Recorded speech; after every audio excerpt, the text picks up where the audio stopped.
the On Call Podcast. Your home for sports, news, pop culture, tech, and the obscure. And of course, your host, Michael Myers.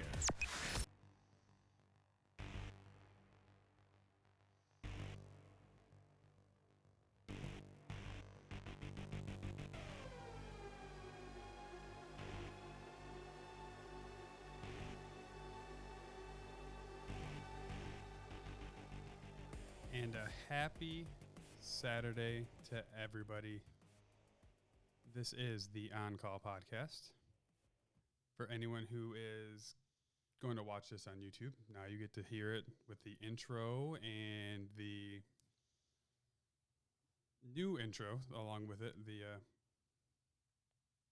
On Call, it's a one-man symphony. I follow him on Patreon. Real cool dude. Big fan of his. Go ahead and throw him some cash. You'll see behind me this wonderful banner provided by Concepts AD, and also on the banner at the bottom of the screen on your right. More details coming soon. They're doing a bunch of stuff to help support everyone locally. They're up in New Jersey. Bottom left there, you see the logo that matches the banner. And you'll see me drinking a beer.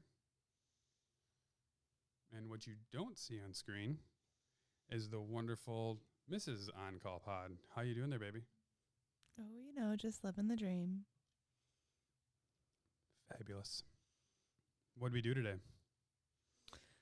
Cleaned out our fourth bedroom for the baby. It's a lot of work. You did real good work, eh?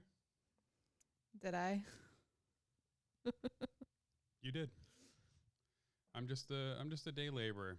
You decide where everything goes. That's not my forte. It just isn't. Would have been faster to just rent like a tractor and just open up the wall and push all the shit out to the road. I mean, you're not wrong. It really would have been easier to just get rid of everything we had in there. But we did sell some shit on the Facebook Marketplace, right? We did. I can't believe how quickly those desks sold. But I didn't realize was how cheaply you had posted them for. I think we only paid like $40 from them. They were from Big Lots.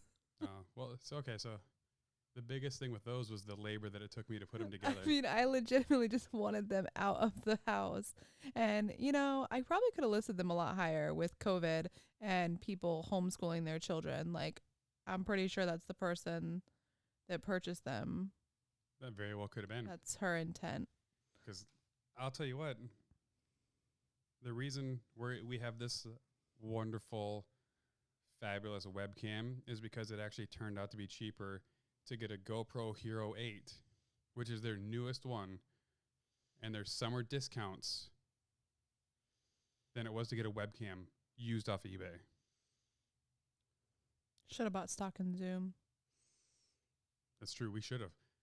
I think they did have a huge backlash, though, because they got breached right when the pandemic hit and their stock took a huge hit. That's when you should have done it, because although they got hit hard, it really leveled off pretty quick.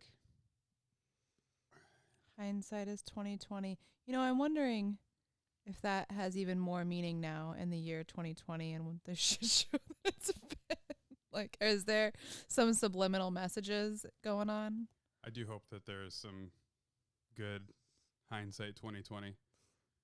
Oh, also behind me in this whiteboard I have there, hit me up at OnCallPod on Twitter.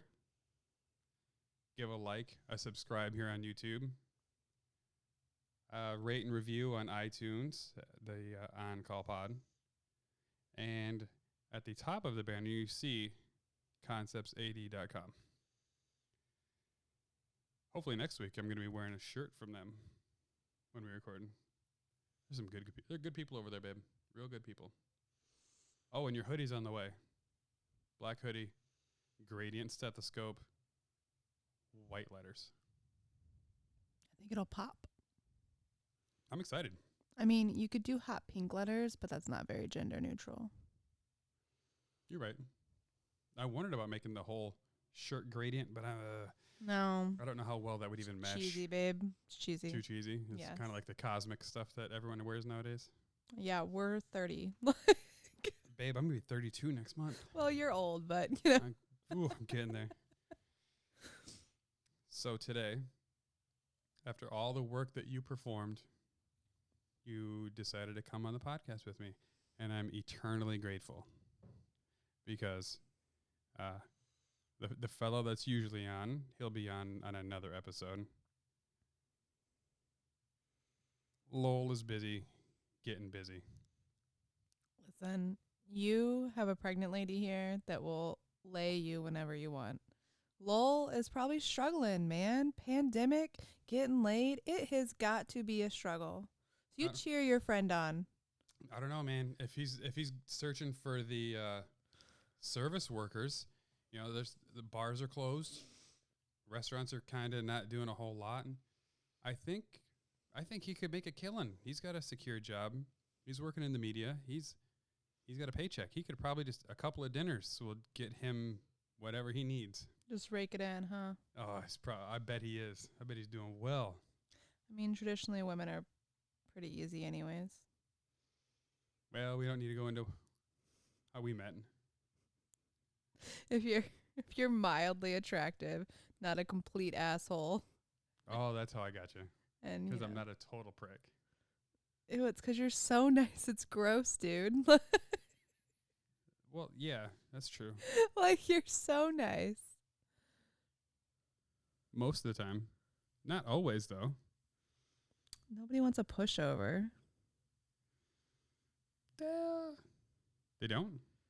Nobody? I don't know. Only those controlling psycho bitches that want to run somebody's life. The Karens of the world. Karens. That's how they become Karens. Old Play-Doh men. They just they just mush. Play-Doh men. Fair enough. So, luckily we're both in the healthcare field. Both a couple of nurses. Both driven to work a lot harder since this fucking pandemic, I'll tell you that. But there's one thing I don't think we knew as much about until I researched it and listened to some other podcasts about it, and that's lobotomies. Do you know the origins of it? No. Now, doing the research on it, it was pretty vague at how it started to begin with, because it was really done 10 times, and those were called leucotomies, and those were done overseas by another surgeon. And he did not think that it was something that should be done at all. He said it's really kind of a comfort measures thing. It's not a curative. It's really only meant to be something for extreme schizophrenia. So that's where it really lies. But they did things not really lobotomies before that. Burr holes and everything, which we still do to this day, dates back to 5100 BC. So even the old Egyptians, they were drilling into heads to try to relieve pressure and, you know, get rid of the demons. Okay, what were they drilling into heads with? I mean, rocks. Rocks and what? I mean, they built the pyramids. You don't think they had something hard enough? Gold was huge back then. Well, so the purpose of burr holes back then was to, like, relieve demons? Typically, yeah. Now, we call them burr holes now, but back then it was called trepanation. Sure. I mean, even in huge paintings, like Hieronymus Bosch, who I one day would love to have his painting, which, I don't know, have you ever seen the giant Hieronymus Bosch painting? It's like the 7 layers. It's so, like, it's an exquisite painting. There's so much shit on it. I would love to see it in person. There's like 13,000 images in the one painting. Hurts my brain. It's a super disturbing portrait if you look at it. And you want to hang that in our home? Well, I mean, like in a less public area. Okay. maybe our bedroom right next to this TV. Yeah, that's great. Although I think the image itself is like 13 feet wide, so I probably wouldn't fit. A mural for the baby's room. Perfect. We can get him used to seeing disturbed shit early on, and then it's not an issue. Breed a little sociopath. Good idea, babe. He's not going to be a sociopath. He's probably going to be empathetic because he's going to see hurt and pain, and he can understand it a little bit better. Excuse me. So the huge thing that happened to create the neuro and psychiatric surgery stuff happened from a dude named Phineas Gage. He is a 25-year-old railroad worker, and he got hit in the fucking head by a railroad spike. He walked away from the incident. Just straight up giant 3 centimeter thick. It's like a 10-inch long spike through his head. And he just walked away with no somatic changes, no change in pressures, no change in any physical condition. And thus began the idea of people looking into, well, what can we do to change people? So prior to that injury, he was pretty smart. No huge issues in the head, no huge anger problems. But he did change a little bit. He became a little, let's say, on edge. He would change his moods a little quicker. He would become easily irritable. And then, you know how you are when you're drunk, right? All of a sudden, those bad ideas kind of become, fuck it, why not, right? He was less inhibited. That's when people decided, well, if you mess with the brain a little bit, we can probably change other people's condition, and we can kind of control the issue. Now, I did find in the overseas cases, his name is Mins. Well, he was French. What was his name? It was a little different. But he first started doing it on apes.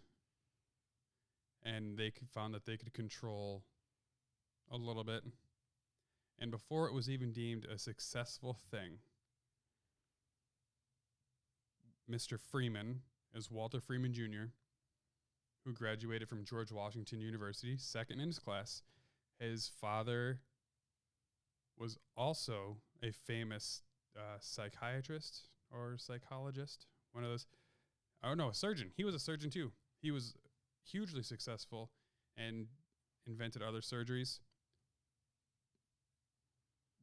Freeman did not have the same capacity as his father. He was way less focused, way less focused on detail. Attention to detail was pretty lacking with Mr. Freeman. Despite being incredibly smart, he decided to,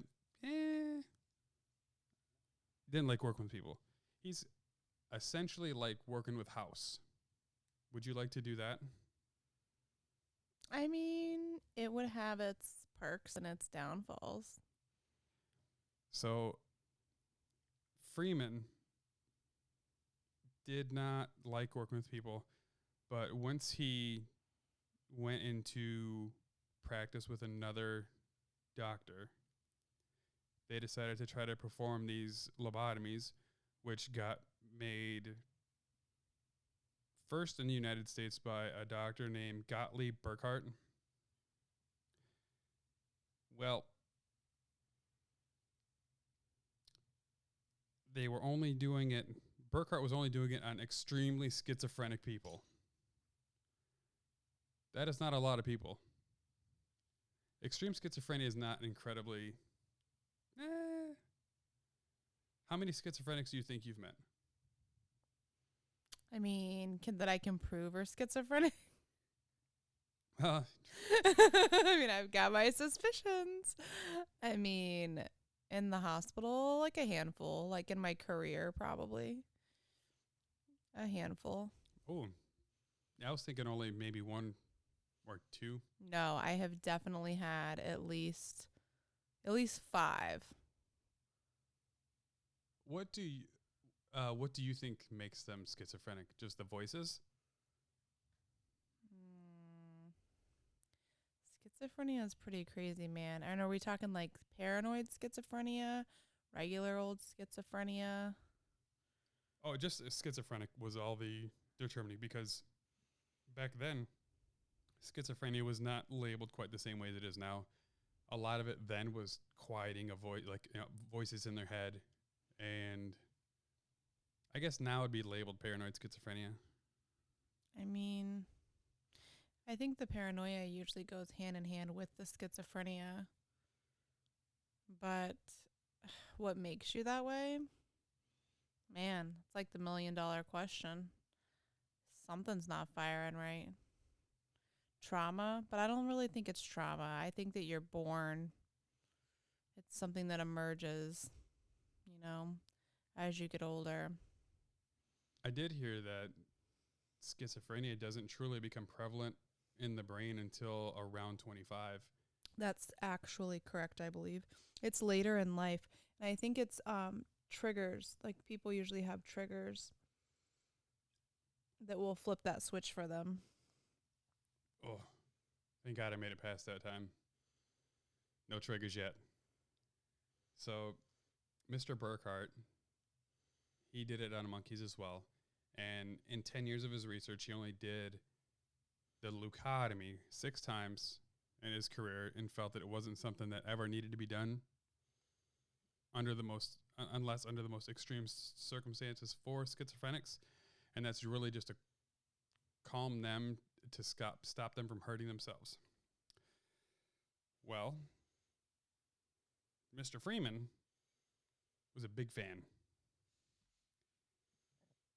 He decided to he saw this performed once, and he decided he's going to do this a lot. He is not even a surgeon. He watched the first lobotomies were performed by surgeons drilling on either side of the of your temples, and 2 surgeons working in conjunction to remove parts of the prefrontal cortex, which is what a lobotomy truly is. It's trying to sever the connections of the brain's prefrontal cortex, most of the connections to and from the prefrontal cortex, and the anterior part of the frontal lobe, which is the true controller of the emotion center of the brain. Which is why Phineas Gage, when he got struck by the railroad tie, all of a sudden lost his inhibitions because the emotional center was cut. He just decided, fuck it, why not? It's fucking crazy, right? It's pretty crazy. So Freeman went into business with, I forget his name because he's not important. Him and another surgeon were in a practice together. Freeman was not a fan of the inefficiency of the procedure. They didn't like having to book an OR or anything like that. So he decided he was going to do these in a office setting. How many doctor's offices have you been in, babe? A few? A few. I mean, they're just doing them like we do outpatient knees now. Ooh, let's just cut a little chunk of them out and send them on their way. I mean, it's not even that, because at least then you can go to a surgery center. He was doing it. Say you're going to get your shots, you're getting vaccinated. So you're walking in, sitting down, alcohol swab and a poke, and you're done. That's what he wanted to do. He wanted to make such an efficient surgery, despite not being a surgeon. He loved the idea of being a surgeon, but didn't like the detail-oriented aspect of being a surgeon. surgical procedures, we don't need sterility, right? Let's just try to see if we can kind of get a melon baller and poke him. So he didn't like the idea of doing the burr holes or shaving the head or using anesthesia. Who would let him do this to them? Well, back in the 30s, there wasn't a whole lot of regulation. And when he decided to do this, he didn't really have the board's support for this. He just decided he wasn't even going to tell his business partner. He would usher people in when he knew that his partner wasn't going to be in the office that day. So he also developed a new way to perform spinal taps rather than what's it when they go by the lumbar? Like an epidural? Yeah, he wanted a new way to do an epidural. He would sit you in the table that you lie in when you're getting like a speculum at the OB. Mm-hmm. He would sit that up and he would have the patient put their chin to their chest and go right up by the brain stem to administer the epidural all the way up top. And nope. Not a big fan of sterility either. One little alcohol swab. Even though you get like bacterial meningitis and die. I mean, you got to die of something, right? I mean, that's not my choice. That's probably smart. It's not your choice. It's not mine either. Especially because there's just, even under the best of circumstances, a lot of epidurals can go wrong. It doesn't take much. I mean, I personally know people whose epidurals have gone wrong. Right? Between the low back pain, the nerve damage. The headaches. My girlfriend, her sister had headaches for 3 months to the point there were weeks that she literally couldn't sit up without vomiting. Like, kill me. That sounds terrible. I'm not a big fan at the idea of, I don't like one headache. I will take as many Tylenol as it takes to cut that headache out and wash it down with some booze. I hate headaches so much. You guys hear that? He treats his headache with booze and ibuprofen. Yeah. Like the Midwest boy that he is. If it works, it works. But I don't get headaches often. 4, maybe a year, 3. So, Mr. Freeman, who is known as the father of lobotomies, after inventing a new way to give his epidural, because he didn't want to have an anesthesiologist, because he didn't want to do any sort of sterility involved, he decided to go through the cabinets in the office, and he found an ice pick. So, on the side of your nose where your tear duct is, decided he wanted to crack that bone. And once he did that, he would dig into that, behind that occipital bone just a little bit further and scrape around and disattach the frontal lobe that way. Doing it super quick. His partner found out, and they no longer were business partners. Well, Mr. Freeman decided he's going to give himself, he's going to make himself a traveling show. So he took it on the road in the lobotomobile. And he decided to find out how many he could do. And he loved it so much. He loved just scooping out brains as much as he could. And a given week, I think the highest he ever did in 1 week was 110 lobotomies in one single week. I mean, what exactly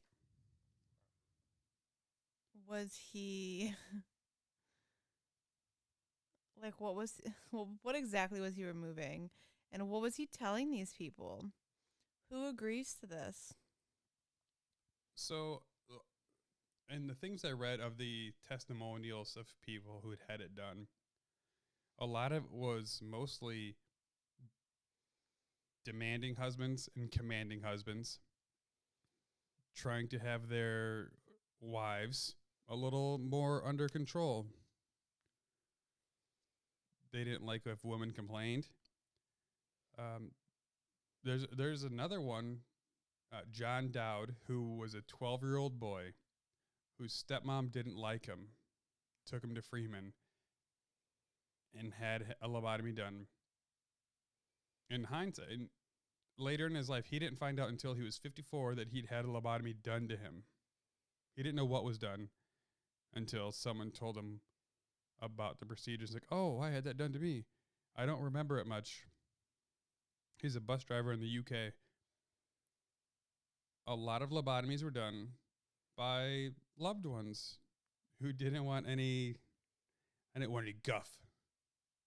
I didn't want a woman complaining that their shoes were too tight or that they were doing this and this around the house. So took him to Dr. Freeman, and he did not decline to do a lobotomy to anybody. So if Dr. Freeman's grandson or anyone's still performing them, I got a woman over here. She needs lobotomy. She's complaining that her back hurts because she's pregnant. Well, you know what? My back hurts too, but I'm not complaining. So, babe. What? I'm going to go get you a lobotomy. That's rude. Inconsiderate. I'm over here carrying your baby, cleaning. But see, the men were not liking that their women were complaining, so they just took them to get lobotomies. You just need to keep them happy. Oh, well, in the 40s, your job was to keep me happy. Well, in the 40s, women didn't work full time either. So I could spend 40 hours a week keeping you happy, or I can spend 40 plus hours a week paying the bills. You do your picking. So you're letting me know now there's no intent to make me happy. Listen, it's not that there's no intent to make you happy. It's that, we both work 50 hours a week. This ain't the 40s anymore. Women had to go and get equal rights. They were all pissed off that they were oppressed. I don't know. I think I would have looked great in an apron sweeping the fucking floor, but fucking women, man. Here we are. Women. They had to ruin it for us all. I'm going to have to agree with that. Women didn't. They want all these equal rights. This is what happens. They ruined it, man. You guys were living the life. I don't know. You guys couldn't vote either. Yeah. Pish posh. So, Mr. Freeman, I did find out that it was essentially 1/3 of everything. It was 1/3 of the cases had a positive result based on what was intended by the patient or their loved ones. 1/3 were bad, and 1/3 had no change. The 1/3 that were bad, half of that was death. If you had yourself a lobotomy done by Mr. Freeman, there was a 15% chance you were going to die within days. That's really not the worst statistics I've ever heard. What? What other surgery has a 15% death rate? I don't know. If you've got like an aneurysm, it's pretty high. Like a AAA, their death rate's pretty high. Usually by the time you catch those fuckers, you're dead. This is a 10-minute procedure. Yeah. With a cotton swab. There's risk to everything in life. Well, Mr. Freeman was so proud of his procedures. He had himself a pure gold ice pick made. Because he's so fucking fancy, stainless steel just wouldn't do. So while he's traveling around in the lobotomobile on his way to cities, he would call the local news agencies and describe what he's going to do, and he would invite them to come and watch. It's pretty sick. He had no concern for anything other than being popular and famous for this. Dude won a Nobel Prize for the frontal lobotomy. Cover of Newsweek, cover of Time.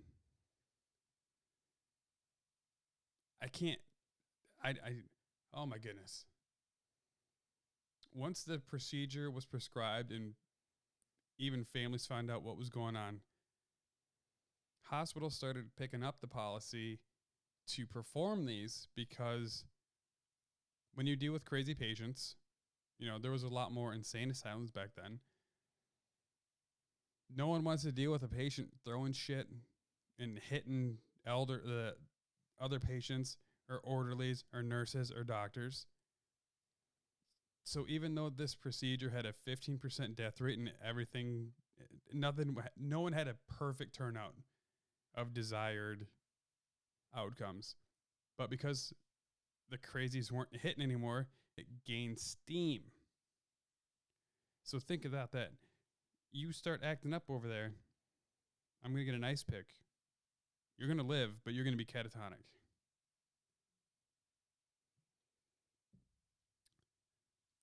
Now, it didn't really take long before this procedure did lose faith, and people did catch on that this is not the way to go. You asleep over there? No, I'm awake. I can't see you behind this fabulous monitor.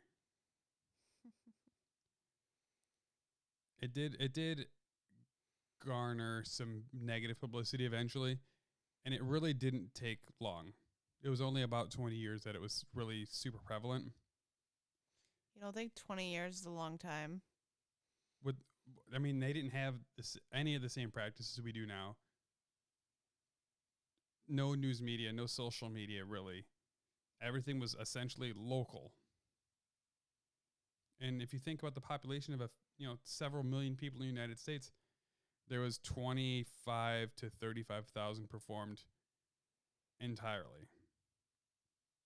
But this fucker, once he started losing customers and everything, he decided to teach other psychologists to perform this. More people that didn't even take a surgical residency, he taught to perform this fucking procedure. I don't know how, this could never pass today. I want to see I wonder if in today's environment, if it'd be possible to develop a new procedure and how much popularity it could garner before it got caught.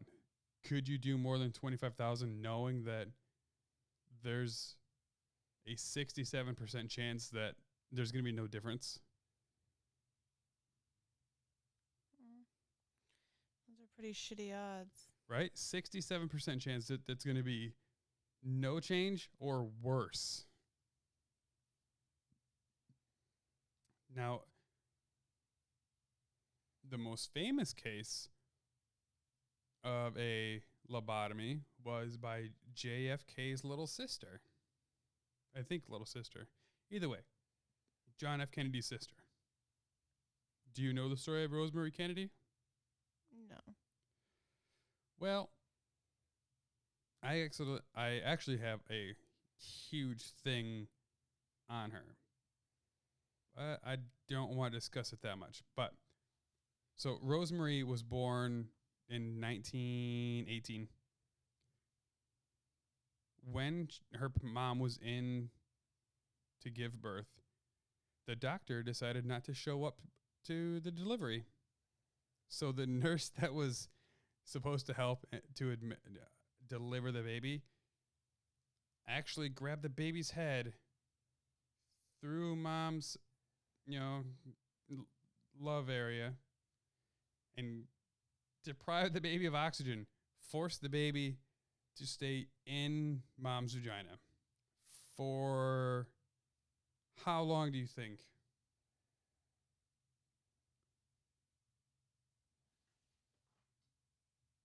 I'm awake. How long do you think? Oh, I have no idea. 2 hours.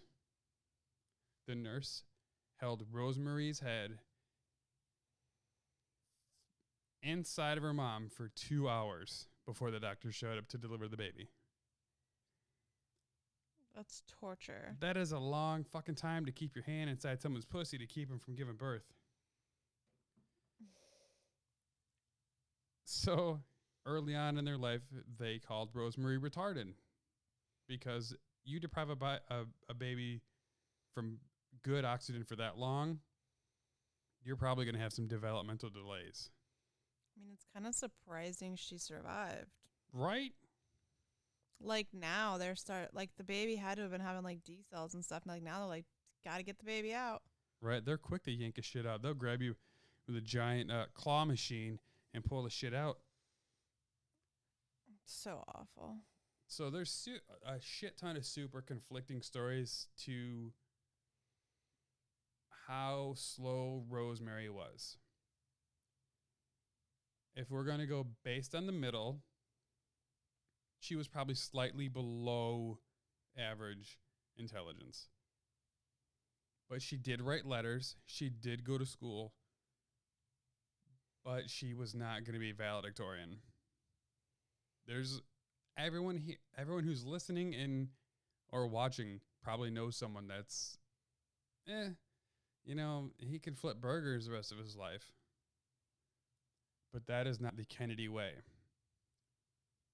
So her dad, Joe Kennedy, who was a senator, he was not about to have his retarded daughter at the forefront of the media because you're a Kennedy.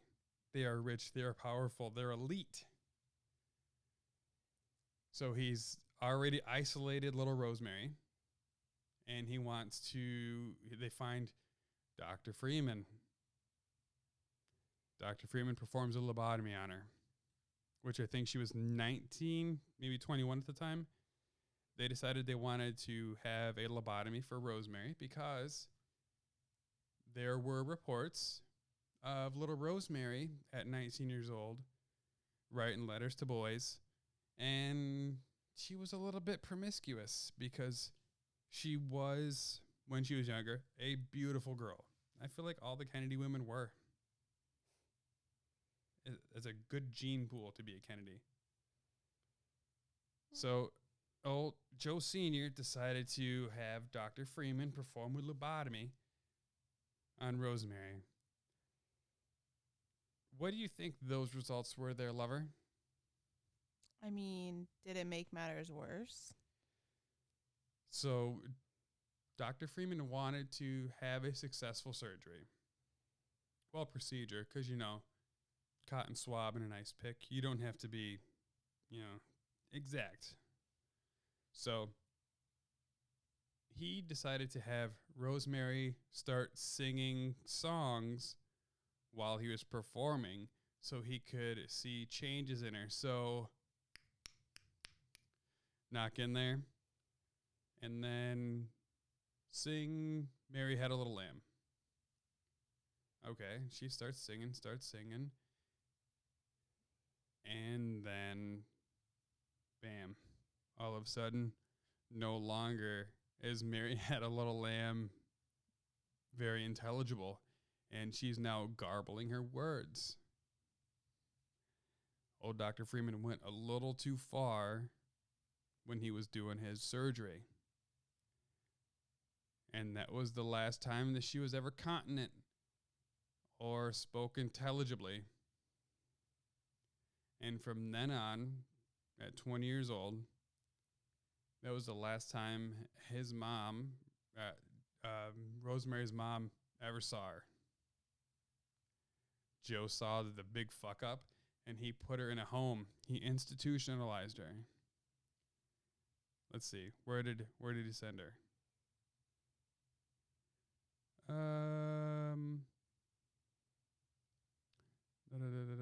So she was 23 during the surgery. She was sent to...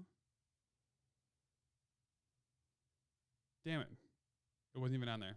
Because it was a hidden secret. Nobody knew. None of the family. The only person that knew where Rosemary went to was Joe Kennedy Sr. for 20 years until Joe had a stroke in 1962. And he was on his deathbed. He knew that he had to have something done so that someone knew where fucking Rosemary was at. Let's see.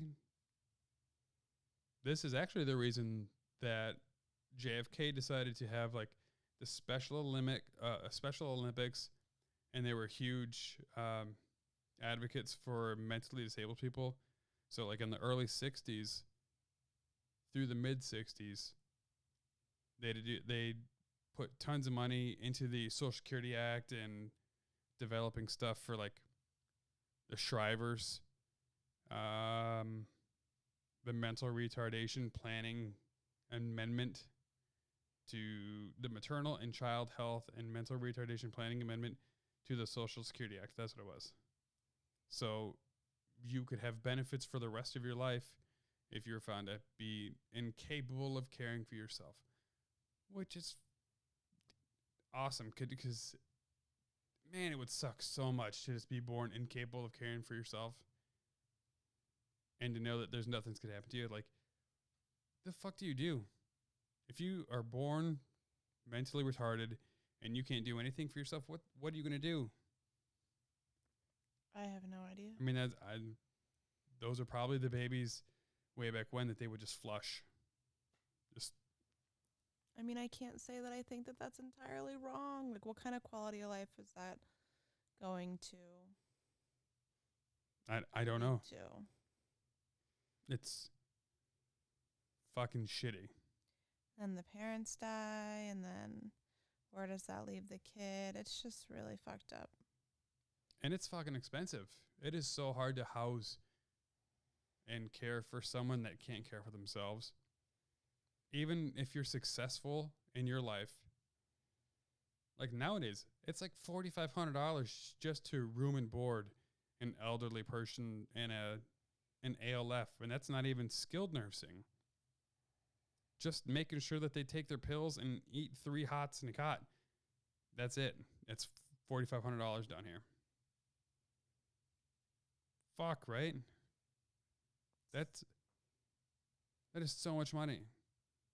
You're looking at over 50 grand. Yeah.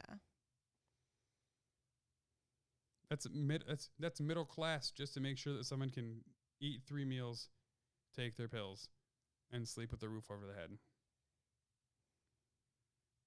It's fucking crazy. So, this still was not Dr. Freeman's last case. The end of the lobotomy, Dr. Freeman performed his final one in 1967 after he performed his 3rd lobotomy on a longtime patient who developed a brain hemorrhage and died on the table.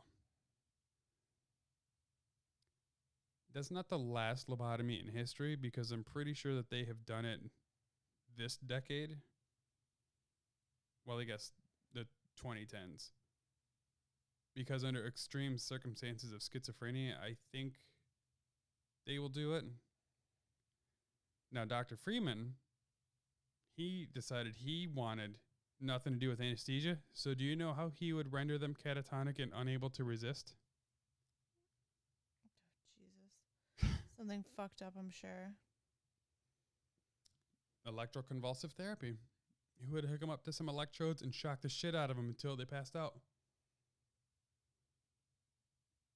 That's where the referred patients that didn't want the procedure anymore, like, oh no, I don't want to have this. Who are you? What are you doing in my room?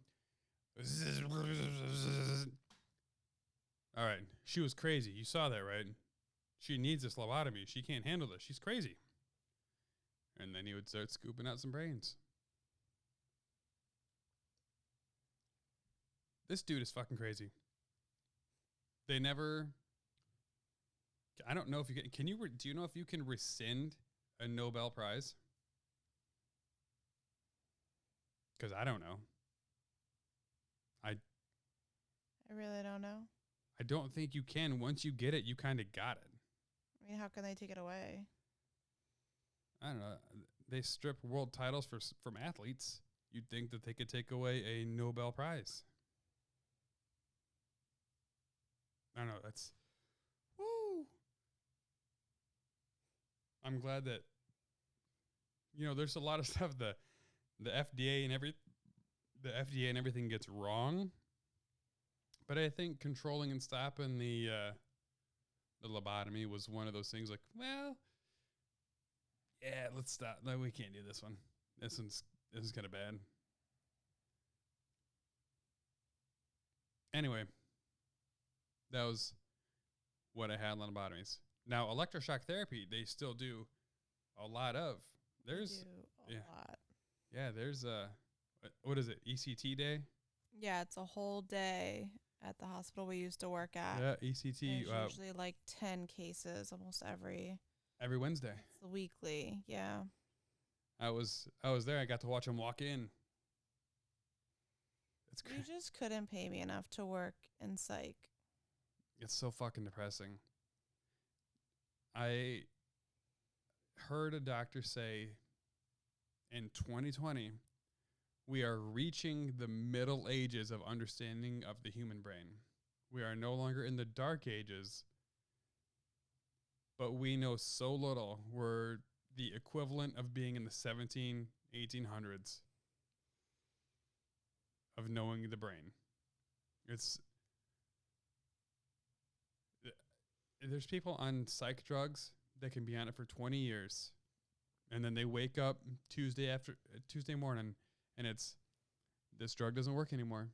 No rhyme or reason. It just all of a sudden doesn't work. We know nothing about the fucking human brain. Kind of an important organ. No, nothing.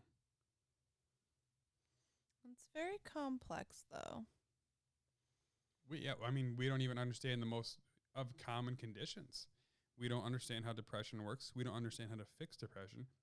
We barely understand the symptoms how to fix depression. There are studies that show, like, something as simple as exercise can, really help with depression. It's just people don't want to do that. Our society has gotten towards taking a pill to fix things, unfortunately. That is true. Which is never, ever the answer. Dr. Rob, who we had on the 3rd episode, talked about this on another show, that exercise can cure is a significant treatment for mild to moderate depression, which is the vast majority of cases is mild to moderate. Watched it happen. Like, I've watched it happen personally, and like, not myself, I've never struggled with depression, but it's crazy. You see somebody transform just, from exercising daily, but people don't realize your body is not meant to be stagnant. You're not meant to just be sedentary. So, you get moving, you exercise, get your blood flowing, get some endorphins going. You feel all around better. You have more energy. But, if you're already deep in that spiral, how do you pull yourself out to even do that? I don't know. I've never been down there in the rabbit hole.